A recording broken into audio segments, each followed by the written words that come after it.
Marichi, Atri, Angira, Pulastya, Pulaha, Kratu, Bhrigu, Vashishta, Daksha, and the 10th son, Narada, were thus born. And this is a nice purport, which brings us to a subject matter I think worth deliberating upon. The whole process of the creation, maintenance, and dissolution of the cosmic manifestation is meant to give the conditioned souls a chance to go back home, back to Godhead. Brahma created Rudra to help him in his creative endeavor, but from the very beginning, Rudra began to devour the whole creation, and thus he had to be stopped from such devastating activities. Brahma therefore created another set of good children who were mostly in favor of worldly fruitive activities. He knew very well, however, that without devotional service to the Lord, there is hardly any benefit for the conditioned souls. And therefore, he at last created his worthy son, Narada, who is the supreme spiritual master of all transcendentalists. Without devotional service to the Lord, one cannot make progress in any department of activity, although the path of devotional service is always independent of anything material. Only the transcendental loving service of the Lord can deliver the real goal of life. And thus the service rendered by Srimad Narada Muni is the highest among all the sons of Brahma. That's the end of the purport.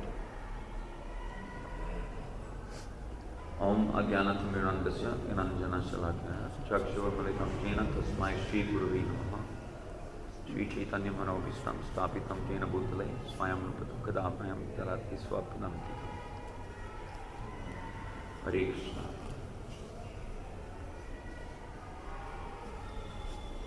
So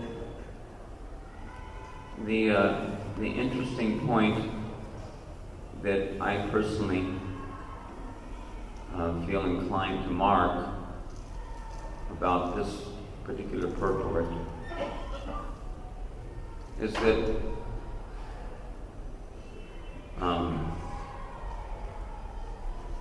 it would do us very well to understand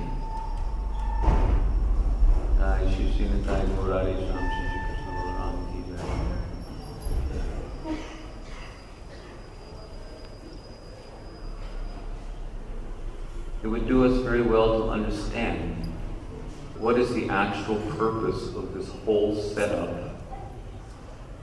Creation, maintenance, and annihilation of the cosmos.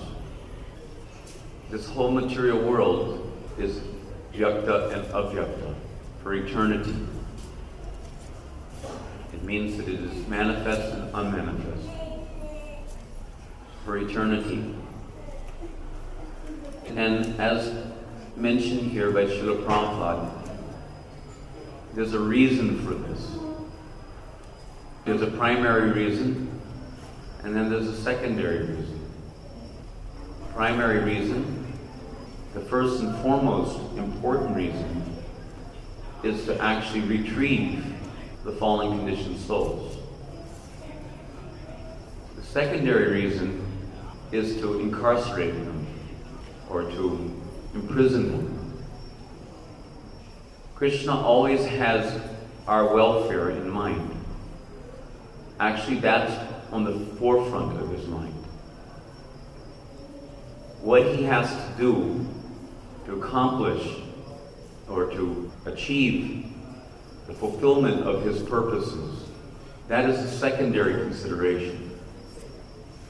But actually his purpose is his primary consideration. The purpose is to somehow or other get living entities who've developed an aversion toward him to again take up their natural constitutional position as his eternal loving servants. Actually, his intention is that we become loving servants, God-loving living entities, not God-fearing living entities. So, in this purport, Prabhupada mentions about the transcendental loving service. This is not transcendental fearing service. He's discussing the principle of loving service. Fearing service, you may be knowing, is the nature of Vaidhi Bhakti, whereas loving service is the nature of real Bhakti, Para Bhakti, or in words which sometimes may be misunderstood or tabooed in various ways, Raganuga Bhakti. We should understand that this whole material world is only one purpose for this material world. Because inherent within every living entity is the capacity for cultivating the moods of Braja. We are not simply to pander to the lowest common denominator amongst the society of devotees. We should remember that those who have come to this Krishna consciousness movement are considered to be the most intelligent among all the living entities on this planet. Those who have recognized the beauty of Krishna and have appreciated, even to the slightest degree, the goal of attaining the eternal service of Krishna in prema, unalloyed prema. That means Braja prema, not any other alloyed type of prema. Just like Kubja also had prema, but her prema was alloyed with desires for self-satisfactions in relation to the Absolute. But the prema of the Brajvasis is unalloyed. So we should take into consideration that as every living entity inherently has the capacity to culture the moods of Braja, we, especially as members of a preaching movement, this is a preaching movement, what are we preaching? What are we supposed to be preaching? It is very clearly described in Chaitanya Charitamrita. What is the purpose of the descent of Chaitanya Mahaprabhu? And I'm going to bang on this point a little bit, just to drive it home. We're supposed to be the most intelligent persons on this planet. Now, admittedly, we're at different levels of progress to the ultimate goal. Some of us are naturally, because we're beginning the process of Krishna consciousness, we're on the Kanishta platform and may be deemed as Prakrita Bhakta. But we should know that it was not Srila Prabhupada's intention that we should continue to remain on the Prakrita platform for the rest of eternity. Not that we should continue to remain on the Kanishta Adhikari platform for the rest of our lives. Prabhupada's intention is that we should come to the platform of Parabhakti, Raganuga Bhakti, in this lifetime.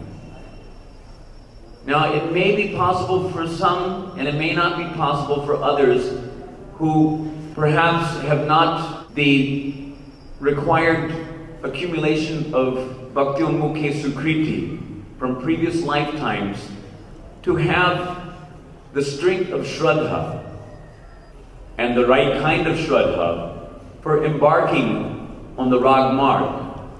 But we should understand that the purpose of this movement is non-different from the purpose of Chaitanya Mahaprabhu's descent to this material world.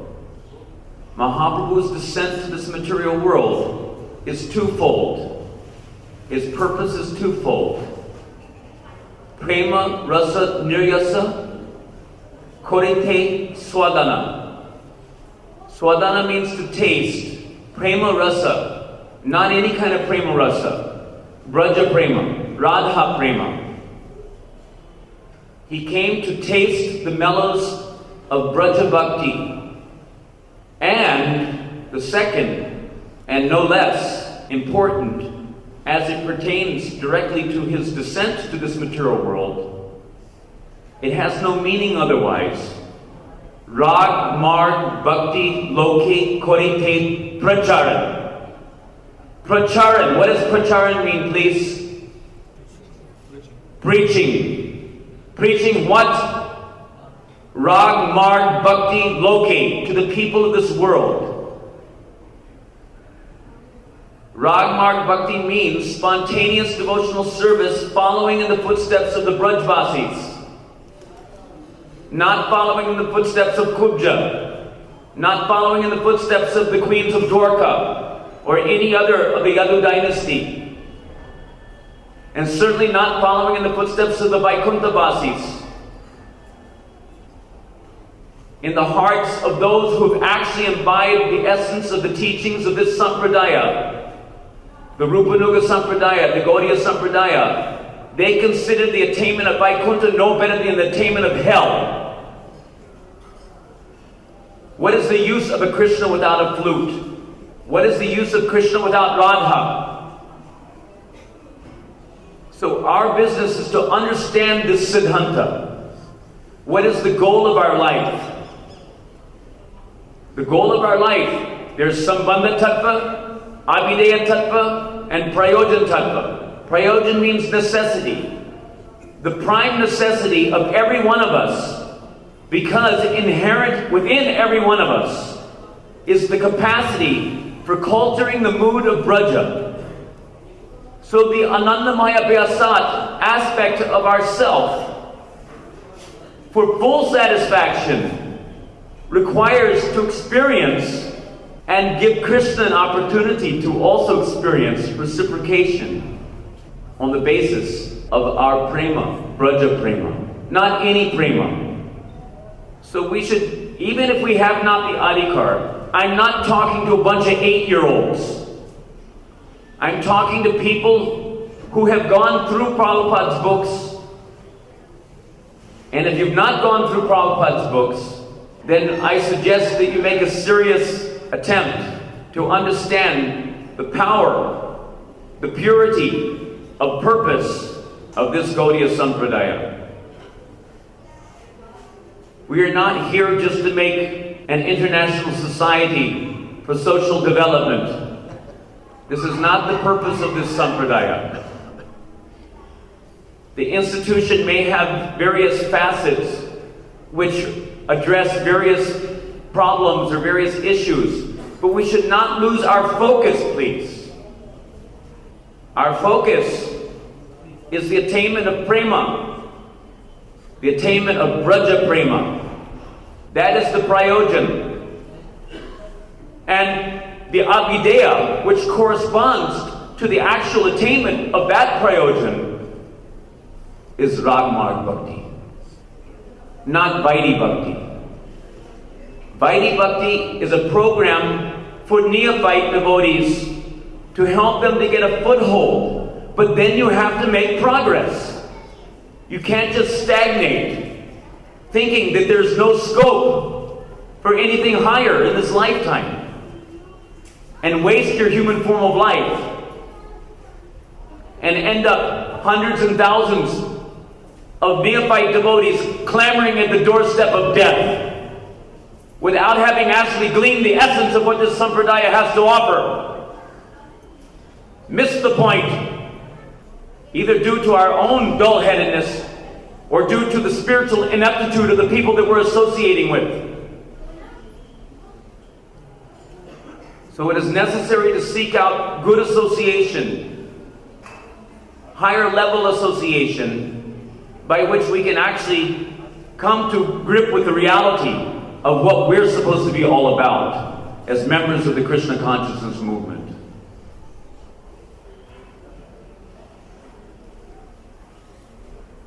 Are there any questions? Yes, sir. This is Nama-Sankirtana, you are saying. We are forgetting that Prabhupada is established international society for Krishna consciousness, not for society consciousness. So my question is, how that Laulian, that intense desire to come to the heart of the Saraka, to come to this real platform Mahaprabhu is coming to teach? Sadhu Sangha, Sarva Shastra Koi, Lava Matra Sadhu Sangi, Sarva Siddhi Hoy.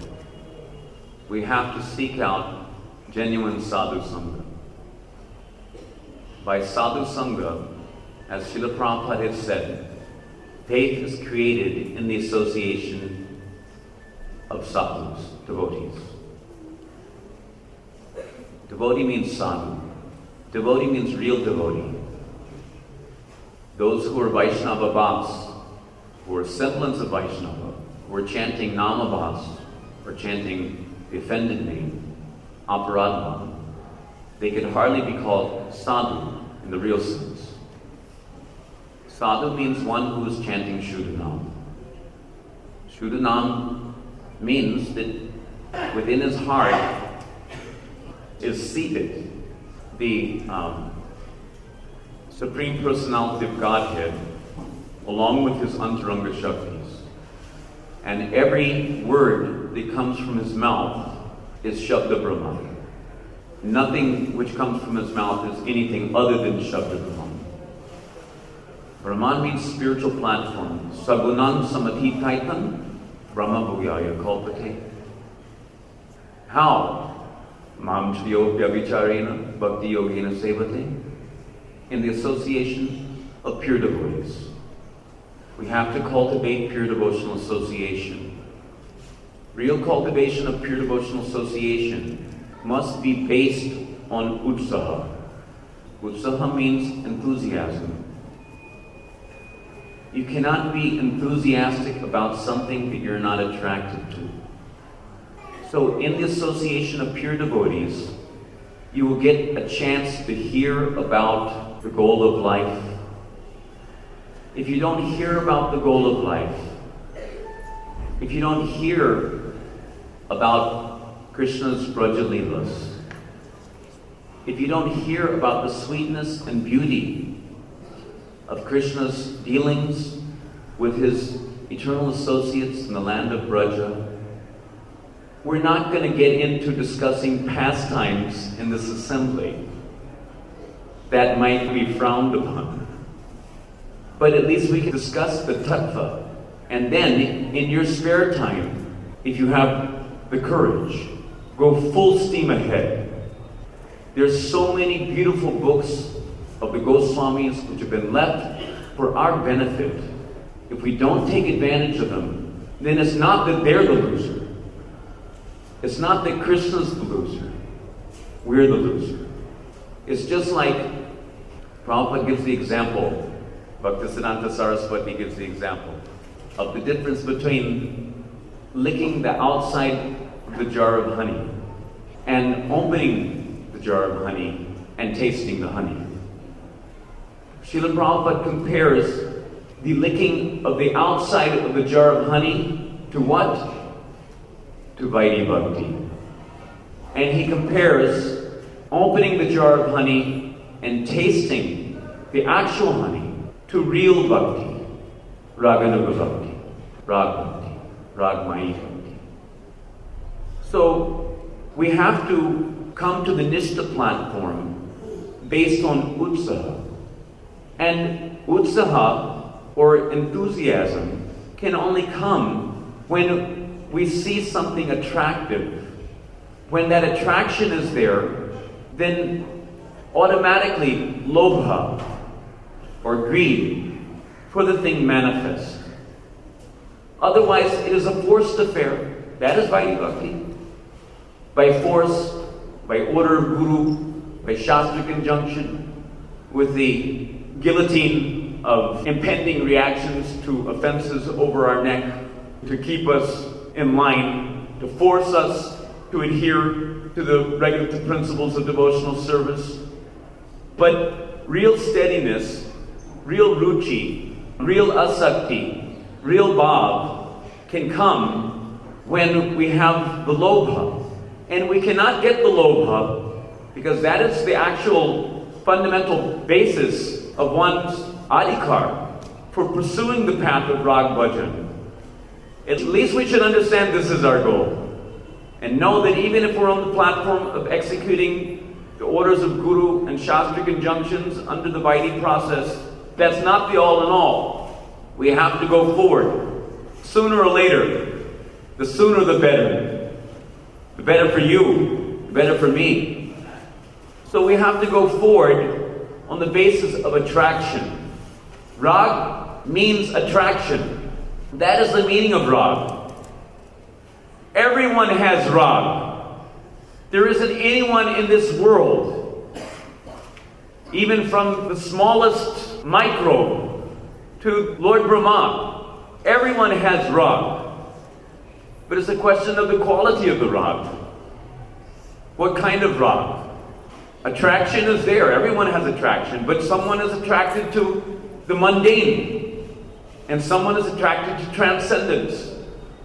So in order to rectify our tendency to be attracted toward mundane affairs of basically eating, sleeping, mating, and defending in this material world, there's necessity to enforce the Krishna sense objects, to force us to take shelter of Krishna's sense objects. So therefore, come to Mangalarti. Attend the Bhagavatam class.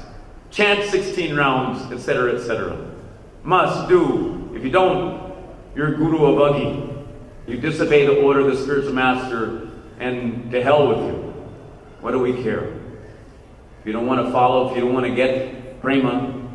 But we should understand that the system of Vaidhi Bhakti, which has been given to us by Srila Prabhupada and by the Acharyas down from Rupa Goswami, that system of Vaidhi Bhakti is not ordinary Vaidhi Bhakti. It is Vaidhi Bhakti which is directed toward the elements of Braja. This Srimad Bhagavatam is a Rasa Shastra. It is meant to help us to appreciate the sweetness and beauty and superlative nature of the elements of Braja. The elements of Braja Bhakti. The 10th canto is considered to be the smiling face of Krishna, please. It's not the smiling face of Narayan. It's the smiling face of Krishna. And nestled in the 10th canto, Rasa Panchadhyaya, the 5 chapters dealing with Krishna's Rasa Leela, the most powerful medicine to help the living entity overcome this hridroga, the disease in the heart called lust, by hearing the attractive leelas of Krishna with the gopis. Then by hearing these attractive pastimes of Krishna in the land of Braja, especially by hearing it while residing within this land of Braja, this Braja Bhumi has great power to kindle the dormant prema within the heart. Don't think that these things are impossible. Impossible is a word in a fool's dictionary. It is certainly possible, but we have to avail ourselves. And when we take the risk of availing ourselves to the sweetness of the Braj Leelas by reading, as Srila Prabhupada says in Krishna book, simply by reading Krishna book. But Srila Prabhupada, he suggests to us that at least if we're even beginning to experience a little glimmer of Vipulamba within our heart, if we're beginning to experience what our acharyas have done everything within their power to help us come to the point of experiencing this Vipralamba Bhav, if we're beginning to experience Vipralamba, a little separation, that when will that day be mine? Now I'm immersed in the quagmire of my various anarthas. Anartha-nivritti will go on all the way up to the point of Vastu Siddhi, please. It's not like we have to do Anartha-nivritti to the nth degree before we can even entertain the idea of availing ourselves to the very literatures that Srila Prabhupada has told is essential for cultivating Brajavas. We're living in Vrindavan, please. And living in Vrindavan means, according to Srila Prabhupada and Chaitanya Charitamrita, to take shelter of the six Goswamis. How? By reading the literatures left by the six Goswamis, like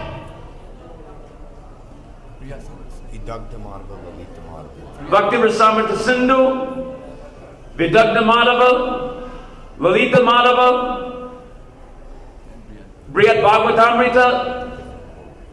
And Prabhupada says, he ends his sentence by saying, and so many others. Who wants to go back home, back to Godhead in this lifetime?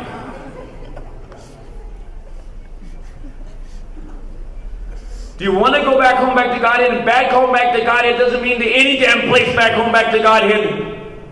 Back home, back to Godhead means back home to Braja, where Krishna and Radharani are engaged in intimate, loving pastimes with their devotees. Who gives a damn for Vaikuntha? If you want that, you can have it. But that's not the goal of the Gaudiya Sampradaya's preaching.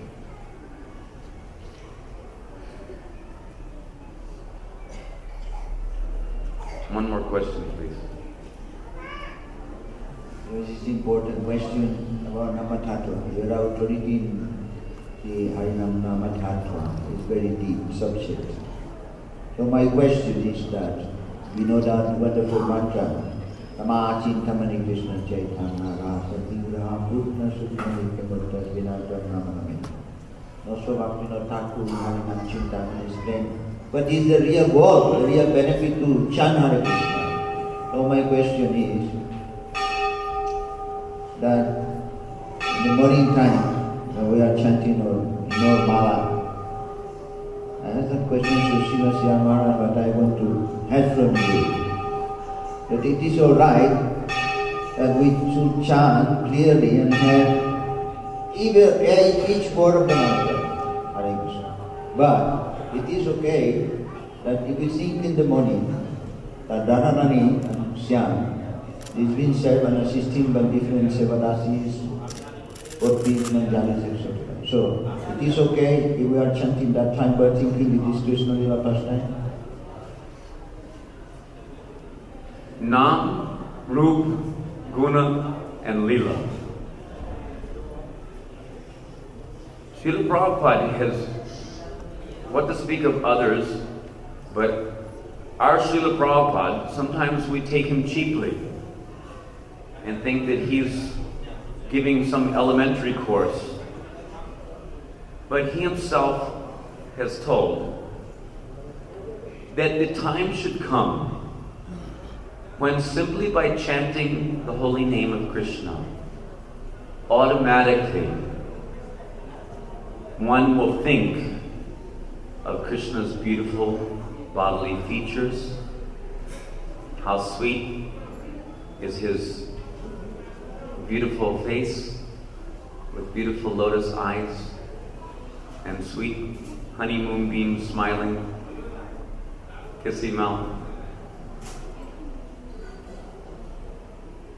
For the material purpose.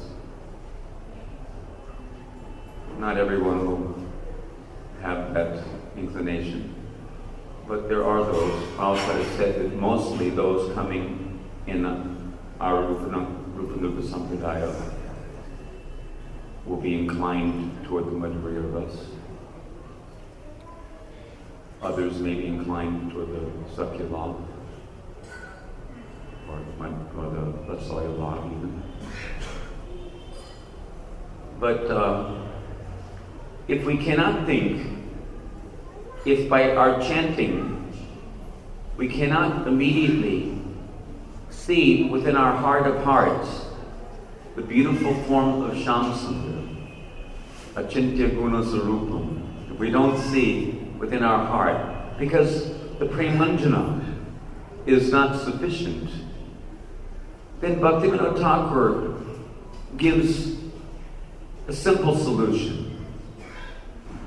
The solution is that you chant your japa in front of the deity or in front of a picture and drink in the beauty of his face or the beauty of their faces while you're chanting japa. And my advice as far as utsaha is concerned, enthusiasm, when there's something attractive, something which grabs your heart and makes you want to love him. You see the most beautiful picture, the one you like the most. You look anywhere and everywhere and you find that picture of Krishna, or Radha Krishna, or Krishna Balaram, as you like. You see that picture, and by seeing the picture that grabs your heart, then naturally your heart will go to him. And when your heart goes to him, then you will begin to naturally think about his qualities while you're chanting Hare Krishna. Nam, Rup, Guna, and then Leela. There's two levels of Leela Smarana. Ultimately, Smartavya Satatam Krishna, Radha Krishna. The whole idea is to always remember Krishna. Chanting Nam is like a key which opens the door of remembrance of Krishna's Rupa, Guna, and Leela. But as far as Leela Smarana is concerned, Leela Smarana begins from hearing and chanting about the Leelas which have been revealed to us by our Goswami Acharyas. If you will hear, as Prabhupada recommended, I began to make this point in Krishna book. He recommended that for those who are feeling separation from Krishna, separation is of four kinds. Separation doesn't just mean that Krishna's gone to Mathura and now we're experiencing Prabhas. Practically speaking, the sadhaka cannot experience that. Bhaktisiddhanta Saraswati recommends that for the sadhaka, not that we experience prema vaititya, not that we experience man, but that we experience, and it's easy for us to experience, purvarag. Purvarag means the desperation to meet Krishna at long last, when somehow or other, by the mercy of Guru and Krishna, we get over all the hurdles, and Krishna sees and takes pity upon our struggling self and elevates us, pulls us up to his position. Special causeless mercy. When he sees that there's sufficient crying for it. If we're not crying for Krishna's mercy, then we haven't understood what is our ultimate sadhana. So we should be cultivating this purvarag. By cultivating purvarag, these feelings of separation, then if we will take Srila Prabhupada's suggestion and read Sri Krishna Bhavanamrita, Mahakavya, and other such literatures, and actually see how nice is this Krishna that we're worshiping. We're worshiping, but do we know who we're worshiping? Have we understood? To what extent have we understood? So we have to avail ourselves, we have to hear the pastimes of Krishna. Bhaktivinoda Thakur says in two processes, both directly and indirectly, with reference to Srimad Bhagavatam, wherein it is stated that one should, in all circumstances, in all time, in all place, one should search out the absolute truth. a serious student, are you serious or not? And what the hell are we doing? Are we serious? Then he says a serious student should search out the absolute truth, both directly and indirectly. And according to Bhaktivinoda Thakur, he says that directly means the positive process by which Raja Prema can be evolved within the heart. And then there's the process of negation, is indirect, means anarthana vritti. So both directly by Krishnanushilanam, by doing those activities which are pleasing to Krishna, directly hearing about Krishna's pastimes, and then indirectly, anyavilasita shunyam, etc., anarthana vritti. How? By hearing the Naimitika Leelas. So as long as artha pravritti has not solidly manifest in our life, then Bhaktivinoda Thakur recommends that we should hear both. Not that we should only hear about Krishna's Naimitika Leelas, his pastimes of killing the demons, etc., but we should also hear about his Nitya Leelas, side by side.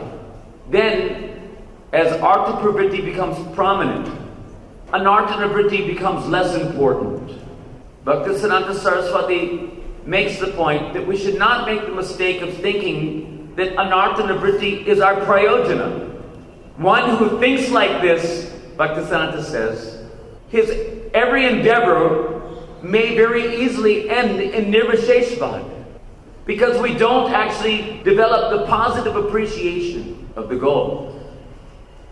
So, by reading these books, such as Sri Krishna Bhavanamrita, Mahakavya, and other such beautiful books of the Goswamis, and they've been translated into English for those who require, and you may find it in Hindi as well, somewhere.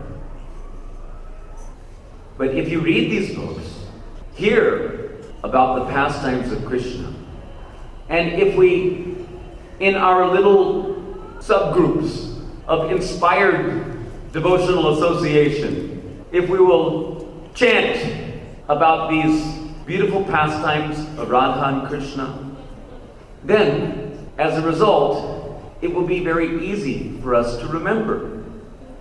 Remembrance, smaranam, lila smaranam comes from lila shravanam kirtanam. Then on a higher level, from a very purified platform, we may also, within our own heart, begin to see something of the pastimes of Radha and Krishna by their grace.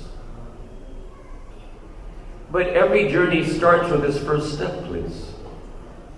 So we can go on with our shnik shnik ram rams and do the regimented Vaidhi Bhakti program. That is required. Without doing that, you can't expect to go to the Parabhakti platform. But it doesn't end there.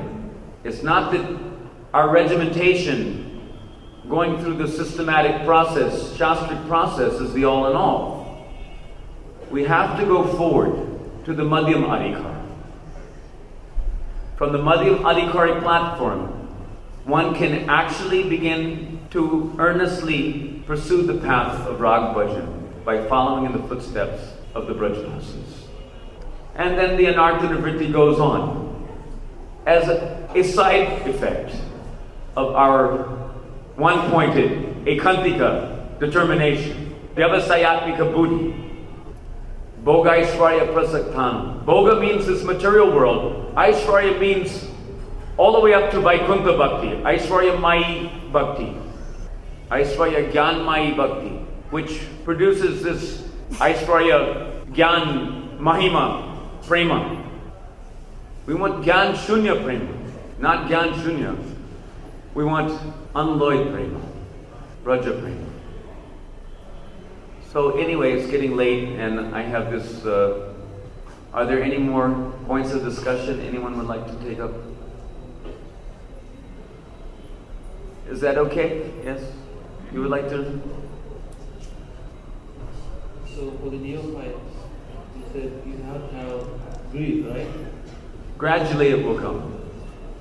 So usually how will they develop? There's only greed, there's no ruchi, how there is.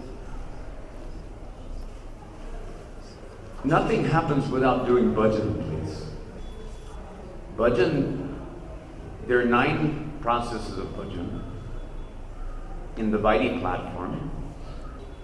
Vaidhi platform means under rules and regulations, but there's a difference between the ruchi which is produced, or the asakti, or the bhav, or the prem which is produced by exclusively pursuing the path of Vaidhi bhajan, and the ruchi, asakti, bhav, and prem which is produced by pursuing the path of rag.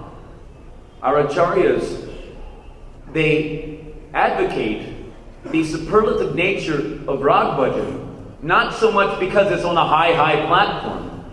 What's high about it is the power of attraction, which is generated in the association with the elements of braja. So, bhajan means beginning with hearing. As we were making the point, hearing about the object of attraction, chanting about the object of attraction. If you're not attracted, then, go on with your snick, ram, rams.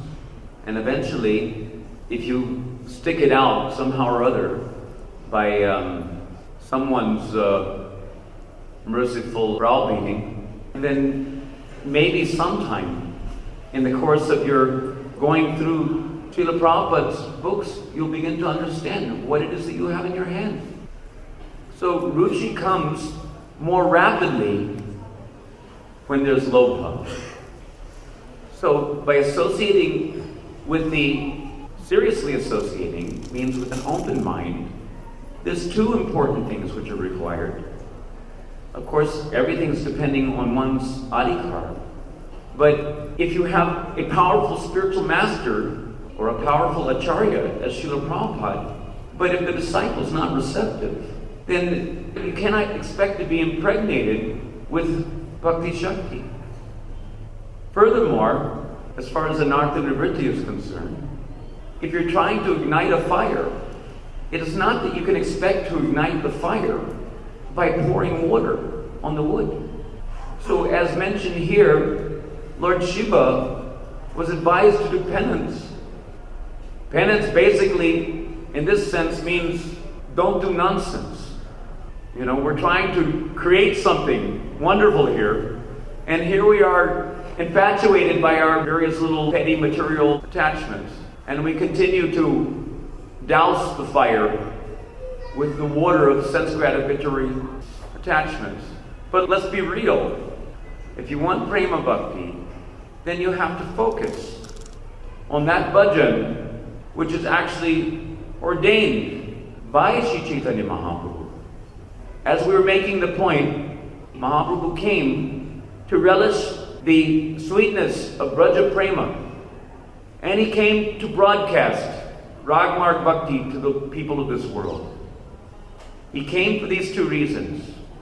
So we should not think that there's any difference between his intention to broadcast Ragmarg Bhakti to this world and his propagation of Nama-Sankirtana through the Sankirtan movement. There's no difference between Nama-Sankirtana and Raganuga Bhakti if you have the lobha for the attainment of the Braja Leelas. The Tarak Brahma Kirtan mantra for this age of Kali, which was primarily propagated by Sri Chaitanya Mahaprabhu, is Hare Krishna, Krishna Krishna, Hare Hare, Hare Rama, Rama Rama, Hare Hare. And by chanting, what is the result according to Dhyan Chandra in his Gaur Govinda Archan Smaran Parati? He says, what is the fruit of chanting this Hare Krishna Maha Mantra? It is the attainment of the realm of Braja. Krishnadas Kaviraj Goswami says that you cannot attain the realm of Braja by only doing Vaidhi Bhakti. If you exclusively adhere to the process of Vaidhi Bhakti, you will never attain the realm of Braja. You will attain Vaikuntha. But if you're anxious to attain the Leelas of Radha and Krishna, and if you understand that the fruit of chanting the Hare Krishna Maha Mantra is the attainment of the realm of Braja, then it only stands to reason that you cannot attain the realm of Braja without doing Raganuga Bhakti, so this chanting of Hare Krishna Maha Mantra must also be Raganuga Bhakti, because the fruit is to attain the realm of Braja, if it's done with greed. If you're on the Vaidhi platform, then you may not attain the realm of Braja, because you're really not understanding the essence of what the Maha Mantra is all about. Radha Krishna.